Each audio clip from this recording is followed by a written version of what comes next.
नमस्कार मंडळी, आपल्या आवाजच्या या विशेष कार्यक्रमात आपलं सहर्ष स्वागत, ज्याचं नाव आहे आवाज जनमताचा. तर मग आता आपण या आवाज जनमता ह्या कार्यक्रमाच्या अंतर्गत आपण वेगवेगळ्या मतदारसंघात फिरतोय, सोबतच लोकांशी संवाद साधतो आणि त्यांच्याकडनं जाणून घेतोय की जनतेच्या मनातला खासदार कोण. तर मग आज आपण पुण्यातल्या कोथरूड भागात आहोत. तसं तर बघायला गेलं तर प्रामुख्याने हा भाजपचा बालेकिल्ला मानला जातो. कोथरूडकरांशी चर्चा करूया आणि त्यांच्याकडनं जाणून घेऊया की त्यांच्या मनातला खासदार कोण. दादा नमस्कार. नमस्कार. तुला माहिती उमेदवार कोण कोण आहे? हो माहिती आहे. मुगले अण्णा मोहोळ, आपले रवींद्र गोलंबीकर आणि वसंत तात्या मोहोळ. तुला काय वाटतं खासदार म्हणून तुला काय वाटतं कोण इकडनं निवडून येईल किंवा कोथरूडची जनता कोणाला लीड देईल? कोथरूडची जनता 100% काँग्रेसला सपोर्ट करणार, कारण की त्यांनी गेली 2014 संधी दिली BJPला, पण ते त्या संधीचा पुरेपूर फायदा वापर करून देऊ शकले नाही पुणेकरांना आणि पूर्ण भारताला. तर माझ्या दृष्टिकोनाने मला असं वाटतं की रवींद्र भाऊ धंगेकरच पुण्याचं नेतृत्व चांगल्या लेवलला घेऊन जाऊ शकतो. तसं बघायला गेलं तर मग कोथरूड हा प्रामुख्याने भाजपचा बालेकिल्ला मानला जातो. तर मग तुला काय असं वाटतं? नाही, मुरलीधर मोहोळ हे नक्कीच चांगले कामं करतात आणि चांगलं नेतृत्व आहे, ते पण चांगले व्यक्ती आहेत. पण धंगेकर जे आहेत ते ग्राउंड लेवलवर काम करतात, कारण की त्यांना आम्ही गल्लीगोळात काम करताना बघितलेलं आहे. म्हणजे सामान्य माणसासाठी झटणारा माणूस म्हणजे धंगेकर आहे. आणि पुढे भविष्यात मला असं वाटतं की जर रवींद्र धंगेकर जर निवडून आले तर चांगलीच संधी आणि पुण्याचं डेव्हलपमेंट आणि चांगल्या गोष्टी चांगल्या पद्धतीने होईल. म्हणजे तुला असं वाटतं का की यंदाच्या वर्षी कोथरूडकर मोठ्या प्रमाणात भेट देऊन दंगेकरांना दिल्लीला पाठवतील? नक्कीच पाठवतील, कारण की कोथरूडच नाही तर पूर्ण भारत आता BJP सरकारला वैतागलेलं आहे. त्यांच्या जी हुकुमशाही त्याच्या विरोधात ते सगळे साथ देतील असं मला वाटतंय. आणि त्यांना सगळ्यांना लोकशाही करायची, कारण की BJPचं जे नेतृत्व आहे, BJP ज्या अनुषंगाने चालली आहे पुढे, तर त्यांचं असं आहे की ते जसं आपल्यावर इंग्रजांनी 150 वर्षापूर्वी 150 वर्ष आपलं राज्य केलं आहे, तसंच BJP देखील त्यांचा तो अजेंडा आहे. निवडून यायचं म्हणलं तर एकच आहे, मुरलीधर अण्णा मोहोळ. अण्णांचं काम बघायला गेलं तर आपण कामाच्या ह्याच्याने बघायला निवडणुका जर असतील तर अण्णाच निवडून येणार. कारण अण्णा हे पुण्याचे मेट्रोमॅन आहेत. पुण्यात जे स्वप्न बघितलेलं पुणेकरांनी की मेट्रो अशी म्हणजे मेट्रो व्हावी, ते आज अण्णांनी पूर्ण करून दिले पुण्याला. आणि पहिली लोक सगळ्या म्हणायचे मेट्रो नको, काय कोण जाणार नाही, पण आजकाल तुम्ही बघत असाल मेट्रोमध्ये गर्दी किती. फक्त मेट्रोच असं नाही म्हणते, विकास कामांना धरलं तरी पण अण्णांचं म्हणजे आपण विकास निधी देणं, वॉर्डात विकास करणं, हे सगळे अण्णांची कामं आहेत. आणि दंगेकर म्हणलं तर दंगेकर आपले लिमिटेड फक्त एक सिटीपर्यंतच आहेत तसं बघायला गेलं तर. आणि त्यांचं जास्त करून कोथरूड या भागात प्रभाव नाही. अण्णांचं तसं नाही, अण्णा हे पूर्ण पुण्याचे महापौर राहिलेले. त्यामुळे आपण जर बघितलं तर एका अर्थाने तर स्ट्रॉंग कॅन्डिडेट पण नाही, स्ट्रॉंग कॅन्डिडेटपेक्षा एक स्ट्रॉंग उमेदवार निवडून येणार फक्त म्हणजे मुरलीधर अण्णा म्हणून. पण दादा तसं बघायला गेलं तर मग दंगेकरांचा जो दंगेकर पॅटर्न आहे तो देखील आमदारकीच्या प्रोसेसमध्ये चाललेला आपल्याला पाहायला मिळाला. सोबतच दंगेकरांनी काही विषय देखील लावून घेतले होते, ड्रग्ज असतील किंवा आणखीन काही, त्याच्यामुळे त्यांना आणखीन प्रसिद्धी मिळालेली देखील आपल्याला पाहायला मिळाली. तुला असं का वाटतं की अण्णाच एकत्र केलं? नाही, दंगेकरांनी जे ड्रग्स वगैरे जे आहेत ते जे वेगळे पॉईंट वेगळे झालेत. आत्ता म्हणजे आत्ताच्या ह्याच्यानी जर आपण बघितलं तर दंगेकरांनी ड्रग्स, काँग्रेसची नीतीच ती आपण एका अर्थाने बघितलं तर काँग्रेसने कधी आपल्या म्हणजे एक देशासाठी किंवा आपल्या विकासासाठी कधीच त्यांचा मुद्दा नसतो. राहुल गांधी जर बघत असाल भाषण कधी तर काय नसतं त्यांचं, फक्त त्यांना एकच आहे, मोदींनी काय केलं, मोदींनी हे केलं, मोदींनी ते केलं, मोदींनी काय केलं. मोदींनी करण्यापेक्षा आपल्या देशासाठी काय भलंय आपण ते बघितलं पाहिजे. आपल्या स्वतःचा जर आपण विकास करायचं म्हणलं तर माणूस आपण पुढे जाणार नाही. आपल्याला सगळ्यांनाच एकत्र घेऊन, सगळे आपले मुस्लिम हिंदू बांधव सगळ्यांनी एकत्र घेऊन पुढे जायला पाहिजे ना. आणि अण्णांच्या मागे सगळे कार्यकर्ते हिंदू मुस्लिम म्हणजे सगळे जेवढे आपले जाती धर्माचे सगळे कार्य अण्णांच्या मागे आहेत आणि अण्णा 100% निवडून येणार. ते पण रेकॉर्ड तोड मताधिक्याने निवडून येणार. 100% रवींद्र दंगेकर निवडून येतील. कारण की त्यांची कामं माझ्या मित्रांची कामं त्यांनी एका झटक्यात एका फोनमध्ये त्यांनी कामं केलेली दिवस रात्र ते झटत राहतात आणि ते नंबर देत आहे भाऊ. मला तर 100% वाटतं ते निवडून येतील म्हणजे. तसं बघायला गेलं दादा तर मग जे मुरलीधर मोहोळ आहेत ते देखील प्रामुख्याने नगरसेवक राहिलेले आहेत. नगरसेवकीचे पद त्यांनी भूषवले. सोबतच पुण्याचे माजी महापौर देखील ते आता झालेले आहेत. तर मग तुला काय असं वाटतं ते काय? रवींद्र भाऊ आमदार होते आता सध्या आमदार होऊन आलेले आणि त्यांच्या म्हणजे विरोधी पार्टीमध्ये सगळे मोठे नेते असते तरी पण ते निवडून आलेले. कोणतरी त्यांना बोलवतो होईल दंगेकर त्यांनी दाखवून दिलं की दंगेकर कोण आहे. पक्ष म्हणून जर म्हणायचं झालं तर कोथरूडमध्ये सगळी कमळ आहेत बहुतेक. पण तरी माणूस म्हणून जर म्हणायचं झालं तर रवी दंगेकर जमिनीवरचा माणूस आहे. माणसाला माणूस जोडणार आहे, दिवस रात्र काम करणार आहे आणि स्वतःच्या मनाला लावून घेऊन काम करणार. हृदयापासून तो काम करतो. ते इकडे कसबा पेठेत त्यांनी दाखवून दिलंच की आमचा जोर काय येतो. आणि बाकी इतर भागात नाही, त्यांना कोणा वगैरे भागात नाही सपोर्ट चांगला मिळेल कॉस्मोपॉलिटन एरिया असल्यामुळे अर्थातच.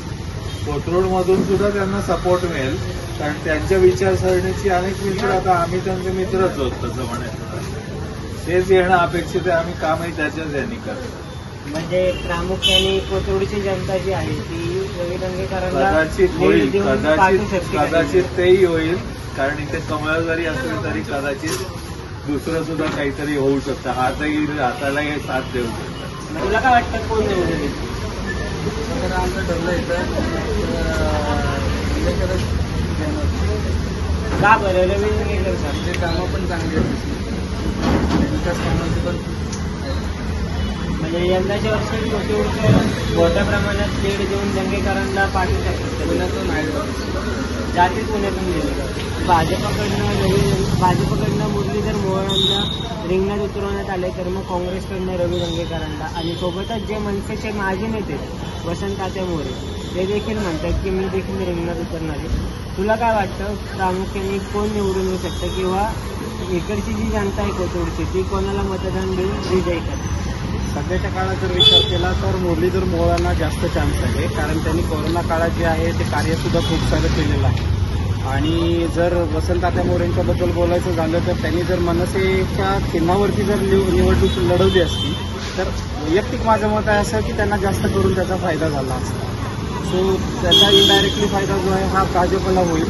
आणि मोदींच्याकडे बघून आणि त्या मुरलीधर मोहोळांचं जे आत्ताचं कार्य आहे हे सर्व कार्य बघता मुरलीधर मोहोळांना जास्त करून वोटिंग होईल असं वाटतं माझ्या मते. पण दादा तसं बघायला गेलं तर मग तुला मोहोळच का वाटतं की दंगेकरांचा देखील कसबा पॅटर्न आपण मधल्या काळात चाललेला बघितला ते देखील कसबा पॅटर्नमुळे आमदार झाले किंवा दंगेकर पॅटर्नमुळे कुठेतरी आमदार झाले. तुला असं का वाटतं की मोहोळ तर तसा विचार केला तर खासदारकीची निवडणूक जी आहे त्याचा एरिया खूप मोठा येतो आणि जर दंगेकरांचा जर विचार केला तर त्यांचंही कार्य चांगलं आहे, त्याच्याबद्दल काही प्रश्न नाही. पेठ एरियामध्ये वगैरे त्यांचा लोकांशी संपर्कसुद्धा चांगला आहे.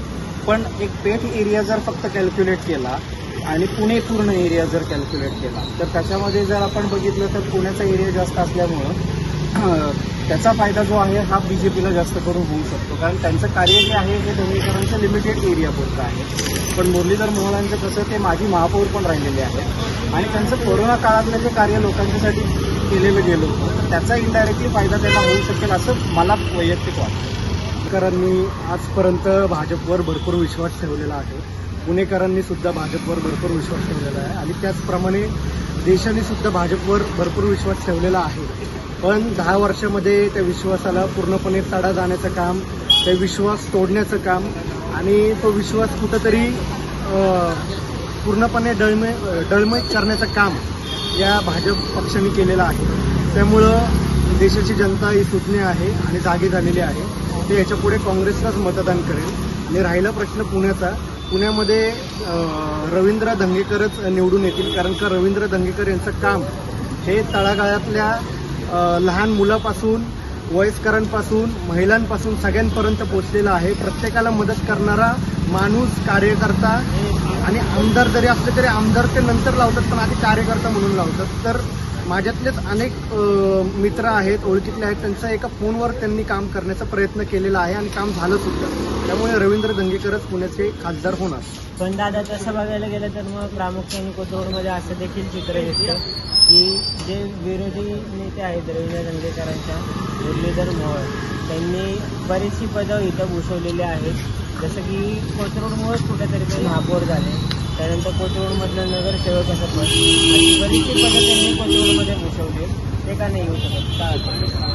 नक्कीच मुरली अण्णांचं पण काम खूप चांगलं आहे, पण पुण्याचा विचार केला तर रवी धंगेकर यांनी पुणे शहरामध्ये काम केलेलं आहे. पुणे शहरामध्ये त्यांनी पाहिलं नाही की कुठल्या विधानसभेमधला माणूस आपल्याकडे काम करून घेण्यासाठी येतोय. प्रत्येक माणसाचं काम करण्याचा प्रयत्न रवी भाऊंनी केलेला आहे, रवी धंगेकरांनी केलेला आहे. त्यामुळे धंगेकरच येऊ शकतात, कारण का त्यांना दांडगा अनुभव आहे. प्रत्येक नागरिकांचं काम ते स्वतःचं काम म्हणून बघतात आणि ते काम करतात. कुठेतरी त्यांच्या दांडग्या अनुभवामुळं ते दिल्लीत जातील किंवा त्यांना कोथरूडमधनं लीड मिळालं असं वाटतं का? कोथरूडमधनं नक्कीच रवींद्र धंगेकर यांना मोठ्या प्रमाणामध्ये लीड मिळणार आहे, कारण का भाजपला संपूर्ण देशामध्ये लोक वैतागलेली आहेत, महाराष्ट्रामध्ये वैतागलेली आहेत, पुण्यामध्ये वैतागलेली आहेत. कारण का तोडण्याचं राजकारण भाजपने केलेलं आहे, जातीचं राजकारण केले, धर्माचं राजकारण केले. आज महागाई तुम्ही बघू शकता, सिलेंडरचे दर बघू शकता. नुसतं निवडणूक आली म्हणून यांनी सिलेंडरचे भाव 200-300 रुपयांनी कमी केले. म्हणजे मतदारांना फक्त कामापुरती मामा करण्याचं काम हे भाजप करतंय.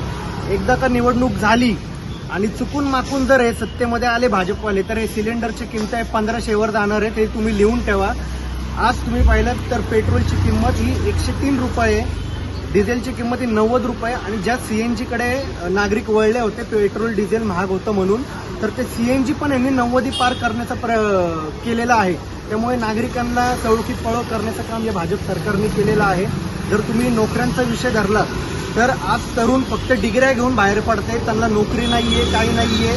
तरुण आज शिकलेला तरुण, डिग्री घेतलेला तरुण, MBBS झालेला असेल किंवा इंजिनिअरिंग झालेला असेल, MBA झालेला तरुण असेल, आज 5 ते 10 हजारची नोकरी करतोय. आज किराणा माल भरायचा झाला तरी 5,000 रुपये फक्त महिन्याला जातात आणि 10 हजारच्या नोकरीमध्ये काय भेटणार आहे आपल्याला?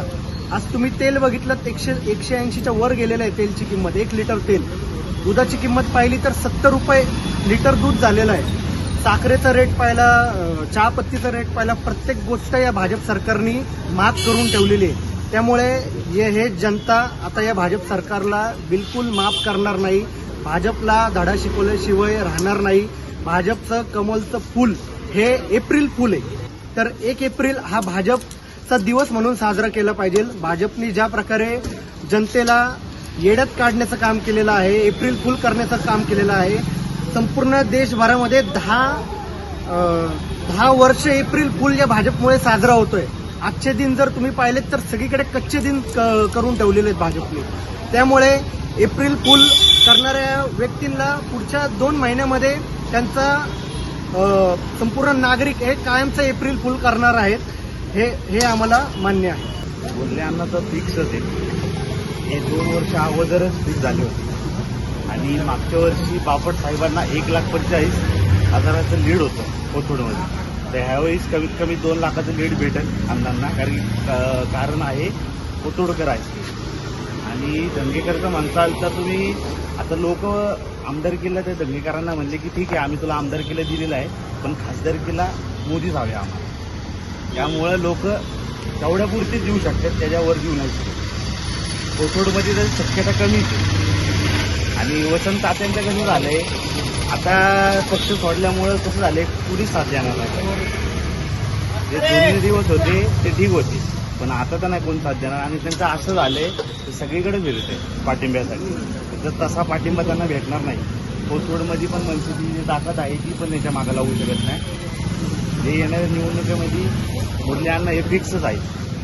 पण दादा कुठेतरी बघितलं तर मग दंगेकरांचं पण असंच झालं होतं, त्यांचं कुठेतरी दंगेकर पॅटर्न चाललेला आपल्याला पाहायला मिळाला. सोबतच त्यांनी आता काही वेळापूर्वी काही दिवसांपूर्वी ड्रग्सचे मुद्दे असतील किंवा असे बरेचसे मुद्दे चर्चेत आणून देखील ते फेमस झाले होते. पुन्हा एकदा ते घरोघरी पोचलेले आपल्याला पाहायला मिळाले. तुला असं का वाटतं? कारण कसं आहे, जनतेना केंद्रात हे भाजपचं सरकारच हवं आहे. कुठेही असं वाटत नाही की काँग्रेस सरकार येईल. आणि दंगेकरांचं असं झालंय की कसब्यापुरतीच मर्यादित आहेत, ते बाकीकडं अजून एवढे फेमस नाही आहेत सध्या तरी. आणि हे कसे हे महापौर असल्यामुळे त्यांचा जो हे आहे काय म्हणतात त्याला, फिरण्याचा जो कोविडमध्ये जे काम केलं अण्णांनी, त्याच्या जोरावर पण अण्णाला मतं भेटणार आहे. आणि अण्णा हे कसं आहे, प्रत्येक माणसाला आपुलकी वाटतील असे अण्णा आहे, त्यामुळे अण्णा हे फिक्सच होणार आहे. जर आपण कोथरूडमध्ये बघितलं तर मुरली अण्णांचं काम आहे. पण जर पुणे जिल्ह्यामध्ये बघितलं ना तर आपण ते काँग्रेसकडे आपलं हे मत जास्त तर आपण देशाचा पण विचार केला पाहिजे. आज आपले जे हुकुमशाही आहे ती आपले दिसते आपल्याला की देश हा हुकुमशाहीकडे चाललेला आहे. तर आपण आपल्या फ्युचरकडून विचार म्हणजे करावं असं जनताने विचार केला पाहिजे. हुकुमशाही केली पाहिजे. जसं की दंगेकरांचं काम आहे ते ग्राउंड लेवलला काम करणारे व्यक्ती. आणि आपण संविधानाला वाचवलं पाहिजे. जी डेमोक्रेसी भारतात आहे ती राहिली पाहिजे. तर दंगेकर म्हणजे कुठंतरी कोथरूडमधली जनता जी आहे ती दंगेकरांना मतदान करून त्यांना लीड पाठवू शकते का? हां, जसं की आपण आता ओपिनियन पोल बघितलं ना तर दंगेकर आहेत, कोथरूडमध्ये पण आहे. की आपण एजनुसार जरी बघितलं ना आपण जे 40-50 एजच्या आफ्टर एज तर त्यांच्या मनात काँग्रेस आहे. पण दादा तसं बघायला गेलं तर मग जे भाजपचे नेते आहेत मुलांना मोहोळ त्यांनी देखील इकडे बरंचसं काम केलेलं आपल्याला पाहायला मिळतं. सोबतच त्यांनी नगरसेवक पद व महापौर पद देखील घोषवलेलं आपल्याला पाहायला मिळते. तुला असं वाटतं की दंगेकर येतील तर? कारण जनता आता देशाचा विचार करते की ज्या प्रकारे देश जातो आहे, जी वाटचाल करतो आहे, तर लोक आता सध्या लोकसभा आहे म्हटल्यावरती आता लोक देशाचा विचार करतात. मुरलीधर मोहोळ का बरं असं का वाटतं? असं का तर ते जास्त कामं करते. बायकांना कुठं पण बोलवते हळदी कुंकाला काही समारंभ असला तर. त्यामुळे आम्हाला बायकांना वाटतं तेच निवडून द्या. कुठेतरी दंगेकर जे आहेत ते देखील आमदारकीला चाललेले आपल्याला पाहायला मिळाले. तर मग ते का नाही? त्यांचा आणि आमचा परिचयच नाही. त्यामुळे त्यांचा आम्ही सांगू शकत नाही. म्हणजे कुठेतरी कोथरूडची जनता 22 वर्ष झालं मी इथं राहते. तर मुरलीधर अण्णा मोहोळ यांनाच ओळखते. ते तुम्ही म्हणताय ते काही मला काही माहित नाही. तर मग मंडळी एकूणच कोथरूडचं चित्र बघितलं तर मग कोथरूडची जनता कुठेतरी संभ्रम अवस्थेत असल्याचे आपल्याला पाहायला मिळते. अर्धे जण म्हणतात आम्ही काँग्रेसच्या रवी दंगेकरांना मतदान करणार आहोत, तर मग अर्धे जण म्हणतायत आम्ही भाजपच्या मुरलीधर मोहोळांना मतदान करणार आहोत. आता नक्की ही जी कोथरूडची जनता आहे ती कोणाच्या बाजूने कौल देते ते आपल्याला आगामी काळात कळलंच. तसं तर बघायला गेलं तर मग हे कोथरूड जे आहे ते कुठेतरी मुरली मोहोळांचं बालेकिल्ला म्हणून मानलं जातं. जसं की नगरसेवक पद असेल किंवा मग पुण्याचं महापौर पद असेल ते मुरली मोहोळांना इकडनंच मिळाल्याचं काहीसं चित्र जे आहे ते देखील आपल्यासमोर उभं राहतं. आता कोथरूडकर नक्की आपला कौल कोणाच्या बाजूने लावतायत हे आपल्याला आगामी काळात कळलंच. पुण्यातून मी शिवम देवकर, आपला आवाज न्यूज नेटवर्क पुणे.